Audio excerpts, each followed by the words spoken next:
மருத்துவத்தை பற்றிய சொல்வதை நான் ஏன் சொல்கிறேன் என்றால், இன்றைய காலகட்டத்தில் மரியாதைக்குரிய பாரத பிரதமர் அவர்கள் மருத்துவத்துறைக்கு அதிகமாக பட்ஜெட் ஒதுக்கி இருக்கிறார்கள் என்பதுதான். ஏனென்றால் கேன்சர் மருத்துவமனைகள் ஒவ்வொரு மாவட்ட தலைநகரிலும் வர இருக்கிறது என்பதை நான் நெஞ்சுணர்வோடு நன்றியோடு நான் இங்கே தெரிவித்துக் கொள்கிறேன். ஏனென்றால் இன்றைய காலகட்டத்தில் 9 பேருக்கு ஒருவருக்கு கேன்சர் வருது. கேன்சரின் சதவீதம் அதிகரித்து விட்டது. 9 பேரில் ஒருவருக்கு கேன்சர் வருகிறது. என் தாய்மார்களில் 30 பேரில் ஒருவர் மார்பக புற்றுநோயினால் பாதிக்கப்பட்டுக் கொண்டிருக்கிறார்கள். ஆக தொலைநோக்கு பார்வையுடைய சகோதரத்துவத்துடைய மோடி அவர்களால் மட்டுமே தான் இந்த புற்றுநோயை பற்றி சிந்திக்க முடியும். புற்றுநோயினால் பாதிக்கப்படுகின்ற மக்களையும் பற்றி சிந்திக்க முடியும். நீங்கள் எல்லாம் என்ன, உங்களுக்கு அமெரிக்கா போயிடுவீங்க. ஆனால் என் பாமர மக்கள், என் கஞ்சா கருப்புக்கு கூட ட்ரீட்மெண்ட் கிடைக்க மாதிரி அவர் போராடுறாரு. காலையில இருந்து ஒரு கால் வலிக்கு, தமிழ்நாட்டில் ஒரு கால் வலிக்கு ஒரு மருத்துவமனையில இடம் இல்ல. ஆனா ஸ்டாலின் சொல்றாரு மரியாதைக்குரிய பாரத பிரதமர் வஞ்சித்து விட்டாராம். இங்கே இந்த மக்களை பாதுகாப்பதற்கு ஒவ்வொரு மாவட்ட தலைநகரிலும் கேன்சர் ஹாஸ்பிட்டல் வரும் என்ற மோடி அவர்களுக்கு மருத்துவர் என்ற முறையில் நெஞ்சார்ந்த நன்றியை நான் தெரிவித்துக் கொள்கிறேன்.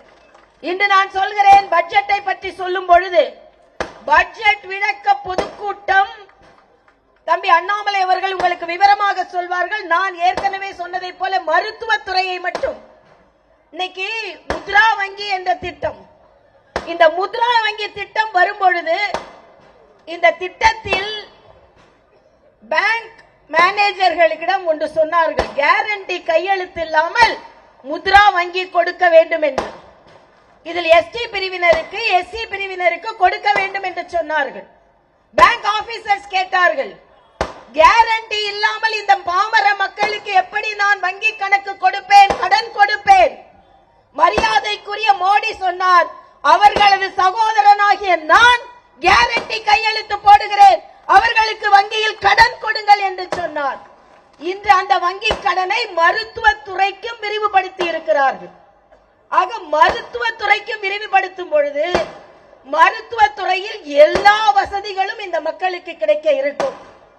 சகோதரி கனிமொழி அவர்கள், ஏனென்றால் நான் நேரடியாக அவர்களோடு தூத்துக்குடியில் போட்டி போட்டதனால் இன்று காலை ஒரு கருத்தை சொல்லி இருந்தார்கள்.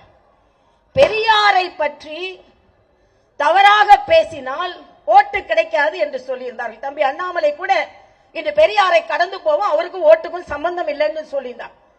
இது இவர் சொல்றார். கனிமொழி என்று சொல்கிறார்கள், பெரியாரின் பெயருக்கு களங்கம் விளைவித்ததனால் ஓட்டு விடாது என்று சொல்கிறார்கள். ஆனால் தூத்துக்குடியில் போட்டி போடும் இந்த கனிமொழி என்ன செஞ்சாங்க தெரியுமா? அவர்களோட ட்விட்டர்ல மேல ஐடியில பெரியார் படம் இருக்கும். 2-3 நாட்களுக்கு முன்னால் என்னை ஒரு விமர்சனம் செய்திருந்தார்கள். அப்பொழுது நான் சொன்னேன், இது பணங்காட்டு நரி, சலசலப்பிற்கு அஞ்சாது என்று சொன்னேன்.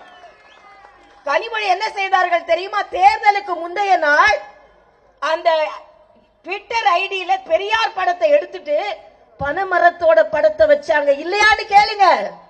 பெரியாரை விட பனைமரம் அதிகம் ஓட்டு வாங்கி கொடுக்கும் என்று கனிமொழி நினைத்தார்கள். ஆனால் இன்று பேசுகிறார்கள். செய்திகளை உடனுக்குடனும் துல்லியமாகவும் தெரிந்து கொள்ள சப்ஸ்கிரைப் பண்ணுங்க.